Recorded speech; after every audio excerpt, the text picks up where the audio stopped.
നമ്മൾ സാധനങ്ങൾ വാങ്ങുമ്പോൾ ഏറ്റവും വലിയ ബുദ്ധിമുട്ടെന്ന് പറഞ്ഞാൽ ചിലപ്പോൾ നമ്മൾ മേടിച്ച ഒരു 2 ആഴ്ച കഴിയുമ്പോഴത്തേ ഇതുപോലെ പ്രാണികൾ വരാറുണ്ട്. അത് കടയിൽ കുറേ ദിവസം ഇരുന്നിട്ട് നമുക്ക് കിട്ടുന്നതുകൊണ്ടായിരിക്കും, അല്ലെങ്കിൽ റേഷൻ കടയിൽ നിന്ന് മേടിച്ചാലും ഉണ്ടാവുമല്ലേ. അപ്പോൾ നമുക്ക് ഒരു ഈസി മെത്തേഡ് ഉണ്ട് കേട്ടോ നമുക്ക് ഈ ഒരു പ്രാണികളെ കളയാൻ. അതുപോലെ വേസ്റ്റ് പാത്രങ്ങളൊക്കെ കഴുകുമ്പോൾ അതിൻ്റെ ഒരു ബാഡ് സ്മെല്ല് പോകാനുള്ള നല്ല നല്ല ടിപ്സുകൾ കളക്ട് ചെയ്തിട്ടാണ് വന്നിരിക്കുന്നത്. നമ്മുടെ നിത്യജീവിതത്തിൽ വളരെ ഉപകാരപ്രദമായ നല്ല ടിപ്സുകളാണ്. ആരും സ്കിപ്പ് ചെയ്യരുത്, പൂർണ്ണമായിട്ട് കാണുക. സിമ്പിൾ ടിപ്സ് ഈസി ലൈഫിലേക്ക് എല്ലാ കൂട്ടുകാർക്കും സ്വാഗതം. നല്ലൊരു ദിവസം നേർന്നുകൊണ്ട് നമുക്ക് നമ്മുടെ വീഡിയോയിലേക്ക് പോകാം. ആദ്യമായിട്ട് കുറച്ച് പേസ്റ്റ് എടുത്തിട്ടുണ്ട്. അതിലേക്ക് ഒരു 1/2 ടീസ്പൂൺ നമ്മളുടെ കോഫി പൗഡർ കൂടി ഇട്ട് കൊടുക്കുന്നുണ്ട്. എന്നിട്ട് നല്ലതുപോലെ മിക്സ് ചെയ്യാം കേട്ടോ.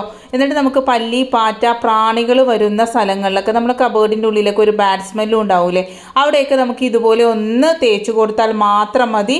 നല്ല രീതിയിൽ അവിടെ നല്ലൊരു സ്മെല്ലും ഉണ്ടാവും. അതുപോലെ പാറ്റ, പ്രാണികൾ, വണ്ടുകളൊന്നും വരാതിരിക്കാൻ നല്ലതാണ്. അതുപോലെ തന്നെ നമ്മൾ മീനൊക്കെ മുറിച്ച് കഴിഞ്ഞാൽ കയ്യിലൊരു ബാഡ് സ്മെൽ ഉണ്ടാവില്ലേ, അത് പോകുവാനും ഇത് വളരെ നല്ലതാണ് കേട്ടോ. അതുപോലെ തന്നെ നമ്മൾ കളയാൻ വെച്ചേക്കുന്ന ഓറഞ്ച് തൊലിയിൽ ഇതുപോലെ ഒന്ന് വെള്ളത്തിലിട്ട് തിളപ്പിക്കുക കേട്ടോ. ഇത് വളരെ യൂസ്ഫുള്ളാണ്. നമ്മൾ വില കൂടിയ എയർ ഫ്രഷ്നറോ ഒന്നും ലിക്വിഡോ ഒന്നും വാങ്ങണ്ട. നമ്മളുടെ വീടും അതുപോലെ തന്നെ നമ്മളുടെ വാഷ് ബേസിനും ബാത്റൂമും എല്ലാം നല്ല സ്മെല്ലോടുകൂടി നല്ല ക്ലീൻ ആയിട്ടിരിക്കാൻ സഹായിക്കും കേട്ടോ. എന്നിട്ട് ഇത് തിളപ്പിച്ച് നല്ലതുപോലെ അതിൻ്റെ ഒരു എസൻസ് വരുന്നവരെയും തിളപ്പിക്കണം. നല്ല ചെറിയ കഷ്ണമാക്കി നമ്മൾ അരിഞ്ഞിട്ടാൽ പെട്ടെന്ന് തന്നെ അതിൻ്റെ ഒരു സ്മെല്ലൊക്കെ നല്ലപോലെ വരും കേട്ടോ. എന്നിട്ട് അതിലേക്ക് 1 ടേബിൾ സ്പൂൺ നമ്മളുടെ പേസ്റ്റ് ഇട്ട് കൊടുക്കുന്നുണ്ട്. എന്നിട്ട് ഇതുപോലെ നല്ലതുപോലെ മിക്സ് ചെയ്ത് കൊടുക്കുക. അതിനുശേഷം നമ്മളുടെ വാഷ് ബേസിനാകട്ടെ, ഇപ്പോൾ ഒരു ഗസ്റ്റൊക്കെ വരുമ്പം അതിൻ്റെ ഒരു ബാഡ് സ്മെല്ലൊക്കെ പോകാൻ വളരെ നല്ലതാണ്. അതുപോലെ നമ്മളുടെ ഇതുപോലുള്ള പൈപ്പുകൾ, സ്റ്റീൽ പൈപ്പുകൾ, എന്തൊരു സാധനം, ടൈലാകട്ടെ, എന്തും നമ്മളുടെ വീട്, ഈവൻ നമ്മളുടെ വീട് ഫ്ലോറ് തുടക്കാൻ വരെയും വളരെ നല്ലതാണ്. അതുപോലെ തന്നെ ആ ഒരു ഓറഞ്ചിൻ്റെ സ്മെല്ലും അതുപോലെ നമ്മളുടെ ആ പേസ്റ്റ് നല്ല രീതിയിൽ ക്ലീൻ ആകാൻ, കറകളൊക്കെ പോകുവാനും വെട്ടിത്തിളങ്ങുവാനും സഹായിക്കുന്നതാണ് കേട്ടോ. ഞാൻ ഇപ്പോൾ ഒരു വാഷ് ബേസിൻ കഴുകിയാണ് കാണിക്കുന്നത്, പക്ഷേ നിങ്ങൾക്ക് ബാത്റൂം കഴുകാനും വീട് ക്ലീൻ ചെയ്യാം, അതുപോലെ മീനൊക്കെ മുറിച്ച് കഴിഞ്ഞാൽ നമ്മളുടെ അടുക്കളയിലുള്ള ബാഡ് സ്മെല്ല് കളയാനൊക്കെ വളരെ നല്ലതാണ്. അതുപോലെ തന്നെ നമ്മളുടെ കിച്ചണിലെ ഏറ്റവും വലിയ പണിയാണ് അല്ലേ ഇതുപോലെ ഗ്യാസ് അടുപ്പ് തുടക്കുക എന്നുള്ളത്.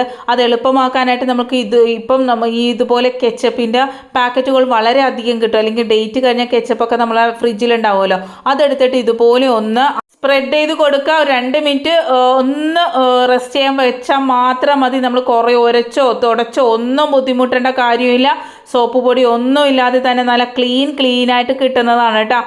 അതിൻ്റെ ഒരു പുതുമ നഷ്ടപ്പെടാതെ തന്നെ, നമ്മൾ ഗ്യാസ് സ്റ്റൗവിൻ്റെയൊക്കെ പുതുമ നഷ്ടപ്പെടാതെ തന്നെ നല്ല പോലെ അതുപോലെ അതിൻ്റെ ആ ഒരു ബാഡ് സ്മെല്ലൊക്കെ ഉണ്ടാവില്ല. ഇപ്പോൾ നമ്മൾ ഇറച്ചി മീനും ഒക്കെ ഉപയോഗിച്ച് കഴിയുമ്പോൾ ഒരു ബാഡ് സ്മെല്ല് ഉണ്ടാവില്ല, അതൊക്കെ പോയി വെട്ടിത്തിളങ്ങുവാനും അതുപോലെ എന്നും പുതിയതായിട്ട് തന്നെ ഇരിക്കുവാനും സഹായിക്കുന്നതാണ്. മസ്റ്റായിട്ടും ട്രൈ ചെയ്ത് നോക്കാം കേട്ടോ. അടുത്തായിട്ട് ഈ ഒരു കെച്ചപ്പിൻ്റെ കവർ നിങ്ങൾ കളയേണ്ട യാതൊരു കാര്യമില്ല. ഇതുപോലെ ചെറിയ കഷ്ണങ്ങളാക്കി ഒരു പാത്രത്തിലേക്ക് അരിഞ്ഞു കൊടുത്തിട്ട് ഒരു 1/2 ഗ്ലാസ് വെള്ളത്തിൽ ഇതുപോലെ ഒന്ന് സ്പ്രെഡ് ചെയ്ത് കൊടുക്കുക. നല്ലതുപോലെ പിഴിഞ്ഞെടുക്കുക. നല്ലതുപോലെ ഇങ്ങനെ പിഴിഞ്ഞെടുക്കുമ്പം അതിൻ്റെ ആ ഒരു എസൻസ് അതിലേക്ക് വരും. നമുക്ക് മെഴുക്കുള്ള പാത്രങ്ങൾ കഴുകാൻ വളരെ ബുദ്ധിമുട്ടാണല്ലേ, ഏറ്റവും മടി പിടിച്ചൊരു കാര്യമാണ്. അപ്പോൾ അതിലേക്ക് 1 ടേബിൾ സ്പൂൺ നമ്മളുടെ ഡിഷ് വാഷ് ലിക്വിഡ് കൂടി ഒഴിച്ചു കൊടുക്കുന്നുണ്ട്. സെറാമിക് പാത്രമാകട്ടെ, സ്റ്റീൽ പാത്രമാകട്ടെ, നമ്മളുടെ ഫൈബർ പാത്രമാകട്ടെ എല്ലാം നല്ല രീതിയിൽ വെട്ടിത്തിളങ്ങുകയും ചെയ്യും. ബാഡ് സ്മെല്ലും പോവും. അതുപോലെ തന്നെ അതിലുള്ള ഓയിലിൻ്റെ അംശം നല്ല പെട്ടെന്ന് തന്നെ ക്ലീൻ ആകാനും സഹായിക്കുന്നതാണ് കേട്ടോ. അടിപിടിച്ച പാത്രങ്ങൾ കഴുകാനും വളരെ നല്ലതാണ്. അടുത്തതായിട്ട് ഇതുപോലുള്ള വേസ്റ്റ് പാത്രങ്ങളൊക്കെ നമ്മൾ ക്ലീൻ ചെയ്യുമ്പോൾ അതിൻ്റെ ബാഡ് സ്മെല്ല് പോകാനും അതുപോലെ നമ്മൾ എല്ലാ ദിവസവും കഴുകുന്നതുകൊണ്ട് അത് പെട്ടെന്ന് ചീത്തായി പോകാനും ചാൻസ് ഉണ്ട് അല്ലേ. അപ്പോൾ നമുക്ക് കെച്ചപ്പ് കൊണ്ട് കഴുകിയാലും ക്ലീൻ ആകും. എന്നാലും നമ്മൾ ഇതുപോലെ സാമ്പാറിനൊക്കെ എടുത്ത, രസത്തിനൊക്കെ എടുത്ത വാളംപുളിയുടെ ആ ഒരു വേസ്റ്റ് ഉണ്ടാവുമല്ലോ, നമുക്ക് പല രീതിയിലുള്ള കളയാനുള്ള വേസ്റ്റ് കൊണ്ട് അല്ലെങ്കിൽ നമുക്ക് ദോശമാവ് കൊണ്ട് ക്ലീൻ ചെയ്താലും നല്ല രീതിയിൽ തന്നെ ക്ലീൻ ആവുന്നതാണ് കേട്ടോ. അപ്പോൾ അതിൻ്റെ ഒരു ബാഡ് സ്മെല്ല് നല്ലപോലെ പോകും. അതുപോലെ അത് ഫെയ്ഡായി പോകില്ല, ചീത്തായി പോവില്ല. മഞ്ഞക്കറകളൊക്കെ പോയി നല്ല തിളക്കമുള്ള നല്ല എപ്പോഴും നല്ല നീറ്റായിട്ട് ഒരു ബാഡ് സ്മെല്ല് ഇല്ലാതെ തന്നെ ഫ്രഷ് ആയിട്ട് ഇരിക്കാനായിട്ട് സഹായിക്കുന്നതാണ്. നമ്മൾ കളയുന്ന സാധനങ്ങൾ വെച്ച് ഇതുപോലെയൊക്കെ ചെയ്ത് കഴിയുമ്പോൾ നമുക്ക് അത് കൂടുതൽ യൂസ്ഫുൾ അല്ല. അതുപോലെ മീനൊക്കെ മുറിച്ച് കഴിഞ്ഞാൽ അതിൻ്റെ ബാഡ് സ്മെല്ലും പോകുന്നതാണ്. അതിനോടൊപ്പം തന്നെ ഈ ഒരു സിങ്കൊക്കെ നല്ല വെട്ടിത്തിളങ്ങും കേട്ടോ, കറയൊക്കെ പോയിട്ട്. അടുത്തായിട്ട് നമ്മളുടെ കിച്ചൺ ടവൽ കഴുകാൻ വളരെ ബുദ്ധിമുട്ടാണ് അല്ലേ. അതിൻ്റെ മെഴുക്കും അതുപോലെ തന്നെ ബാഡ് സ്മെല്ലൊക്കെ പോകാനായിട്ട് തിളച്ച വെള്ളത്തിലേക്ക് കെച്ചപ്പ് ഇട്ട് കൊടുത്ത് കുറച്ച് ഡിഷ് വാഷ് ലിക്വിഡ് കൂടി ഒരു 1/2 ടീസ്പൂൺ ഒഴിച്ചു കൊടുത്താൽ മതി. ഒരു 10 മിനിറ്റ് റെസ്റ്റ് ചെയ്യുക. എന്നിട്ടൊന്ന് ക്ലീൻ ആക്കി നോക്കിയിട്ട് കറകളും പോകും, അതുപോലെ തന്നെ ബാഡ് സ്മെല്ലും പോകും, മെഴുക്കും പോകും. അടുത്തായിട്ട് നമുക്ക് മുട്ടത്തോട് കൊണ്ട് കുറച്ച് ടിപ്പ് കണ്ടാലോ.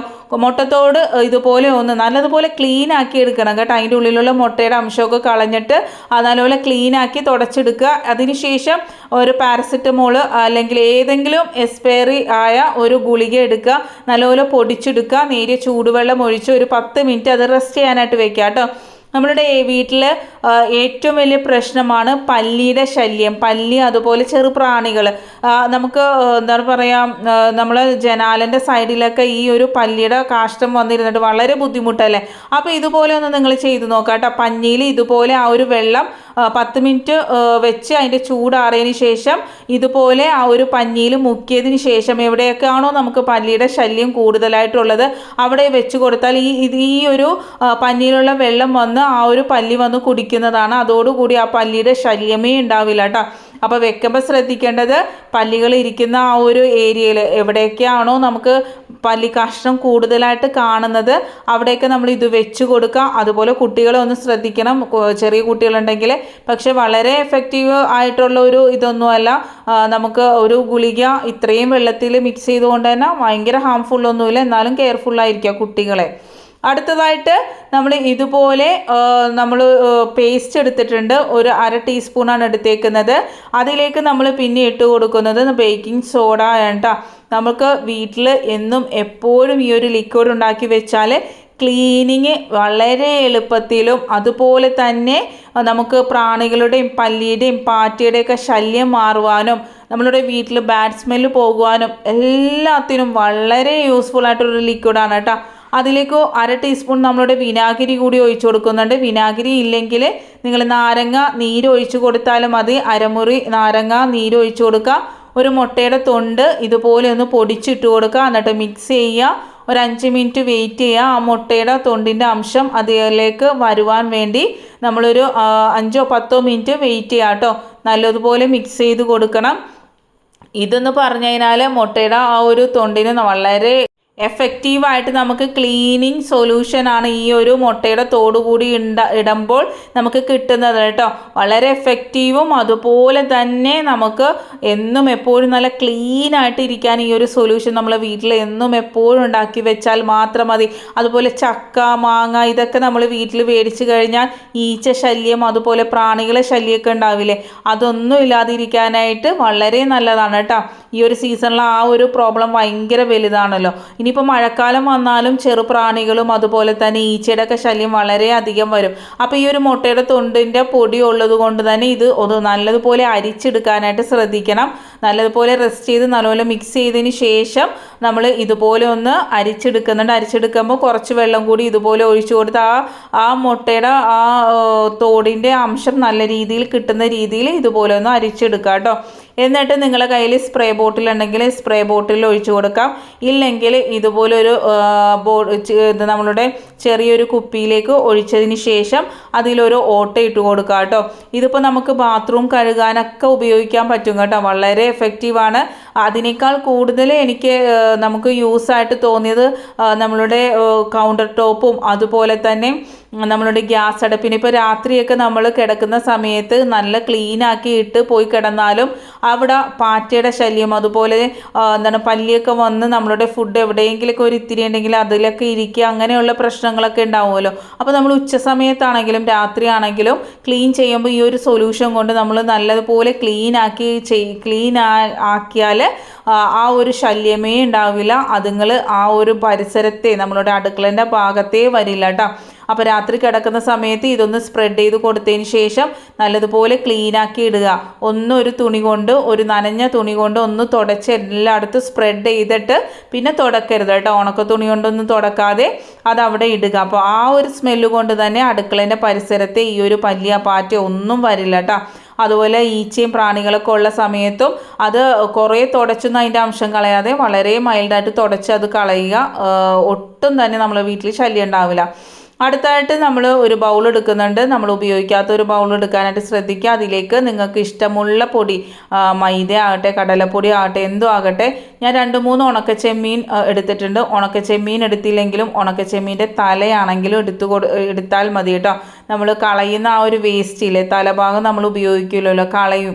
അപ്പോൾ അതൊന്ന് പൊടിച്ച് ഇതിലേക്ക് ഇട്ട് കൊടുക്കുന്നുണ്ട്. ഇനി ഉണക്കച്ചെമ്മീൻ ഉപയോഗിക്കാത്തവരാണെങ്കിൽ നിങ്ങൾ ബിസ്ക്കറ്റോ അല്ലെങ്കിൽ എന്താ പറയുക വേറെ എന്തെങ്കിലും അതുപോലുള്ള സാധനങ്ങൾ എന്തെങ്കിലും, ബിസ്ക്കറ്റ് അല്ലെങ്കിൽ തേങ്ങ ചിരവിയത്, ഇതൊക്കെ ഇട്ട് കൊടുക്കുക. അതിലേക്ക് ഒരു മുട്ടയുടെ തോട് ഇതുപോലെ ഒന്ന് പൊടിച്ചിട്ട് കൊടുക്കുന്നുണ്ട്. പിന്നെ നമുക്ക് വേണ്ടത് ഹാർപ്പിക്കാണ്. ഇവയെല്ലാം കൂടെ നല്ലതുപോലെ ഇതുപോലെ ഒന്ന് മിക്സ് ചെയ്തെടുക്കുക. കയ്യോറ ഉണ്ടെങ്കിൽ കയ്യോറ കൊണ്ട് തന്നെ ഇത് മിക്സ് ചെയ്തെടുക്കണം. എന്നിട്ട് ഇതുപോലുള്ള ബിസ്ക്കറ്റിൻ്റെയൊക്കെ ഒരു ട്രേ ഉണ്ടാവില്ല, നമ്മൾ യൂസ് ചെയ്യാത്ത ഏതെങ്കിലും ഒരു ട്രേയിലേക്ക് ഇത് വെച്ച് കൊടുക്കുക. 100% എലിയുടെ ശല്യം മാറിയിരിക്കും കേട്ടോ. എന്തായാലും അവർ വന്ന് കഴിക്കും. അത് എന്താണെന്ന് വെച്ചാൽ അതിൽ ഉണക്കച്ചെമ്മീനും ഇതൊക്കെ ഉള്ളത് കൊണ്ട് തന്നെ അതിൻ്റെ ഒരു സ്മെല്ല് കൊണ്ട് വന്ന് കഴിക്കും. കഴിച്ചു കഴിഞ്ഞാൽ ആ നിമിഷം തന്നെ അവർ നമ്മളെ പറമ്പ് വിട്ട് പോകുന്നതാണ്. എൻ്റെ ബാക്ക് വശത്ത് ഇതുപോലുള്ള സ്ഥലങ്ങളിൽ കുറച്ച് ശല്യമുണ്ട്. അവിടെ വെച്ച് കൊടുത്തിട്ട് ഇതുവരെയും പിന്നെ ആ ഒരു എലി വന്നിട്ടില്ല കേട്ടോ. അടുത്തതായിട്ട് നമ്മൾ ഈ ഒരു പ്രാണി വന്ന അരിയൊന്നും നമ്മൾ കളയേണ്ട കാര്യമില്ല. നമ്മൾ എത്ര സൂക്ഷിച്ചാലും ഇതുപോലെ പ്രാണികളൊക്കെ വരുമല്ലേ. നമ്മൾ കടയിൽ നിന്ന് മേടിച്ച് 1-2 ആഴ്ച കഴിയുമ്പോൾ വരും. ചിലപ്പോൾ കടയിൽ കുറച്ചധികം ഇരുന്ന അരിയായിരിക്കും, അത് നമുക്കറിയില്ല. നമ്മൾ വീട്ടിൽ കൊണ്ടുവന്ന് കഴിയുമ്പം അരിയിൽ മാത്രമല്ല കേട്ടോ, പരിപ്പിലാട്ടെ പയറിലാട്ടെ എന്തെങ്കിലും ആകട്ടെ. അപ്പോൾ ആ ഒരു പ്രാണികളെ കളയാനായിട്ട് ഇതുപോലെ വെളുത്തുള്ളി ഇത് മുഴുവനേ പടി ഞാൻ എടുക്കുന്നുണ്ട്. പക്ഷേ നിങ്ങൾക്ക് വേണമെങ്കിൽ ഓരോ അല്ലിയിലും ഇതുപോലെ ഗ്രാമ്പു ഒന്ന് കുത്തി കൊടുത്തതിന് ശേഷം അതിൽ വെച്ച് കൊടുത്തതിനാൽ ഒരു പ്രാണി പോലും ഇല്ലാതെ തന്നെ ആ ഒരു ധാന്യം നമുക്ക് ക്ലീനായി കിട്ടുന്നതാണ്. ഇത് ചെയ്യുമ്പോൾ ശ്രദ്ധിക്കേണ്ടത് നമ്മൾ പുറത്ത് കൊണ്ടുപോയി വെക്കണം, അകത്ത് വെക്കരുത്. നമ്മൾ പുറത്ത് കൊണ്ടുപോയി വെച്ച് കഴിഞ്ഞാൽ ആ പ്രാണികൾ പറന്ന് പൊയ്ക്കോളും. നമ്മൾ അകത്ത് വെച്ച് ചെയ്യുമ്പോൾ നമ്മുടെ അടുക്കളയിൽ മറ്റുള്ള ധാന്യങ്ങളിൽ ഈ ഒരു പ്രാണികൾ കയറുവാനും അതുപോലെ പിന്നീട് നമ്മളെ മറ്റുള്ള ധാന്യങ്ങൾ നശിപ്പിക്കാനും തുടങ്ങും. അപ്പോൾ ഏറ്റവും കൂടുതൽ ശ്രദ്ധിക്കണം, നമ്മളിതൊന്ന് പുറത്ത് കൊണ്ടുപോയി ഒരു 10 മിനിറ്റ് വെച്ചാൽ മതി. അതിലൊരു പ്രാണി പോലും ഇല്ലാതെ നമുക്ക് കിട്ടുന്നതാണ്. ഇങ്ങനെ വെളുത്തുള്ളി ചെയ്യേണ്ട കാര്യമില്ല. ഇത്തിരി വാടിയ വെളുത്തുള്ളി ആണെങ്കിലും ഓരോ അല്ലി എടുത്തിട്ട് നിങ്ങൾക്ക് ചെയ്യാവുന്നതാണ്. മസ്റ്റായിട്ട് എല്ലാ ടിപ്സും ചെയ്ത് നോക്കണം. Thanks for watching. Next time നല്ലൊരു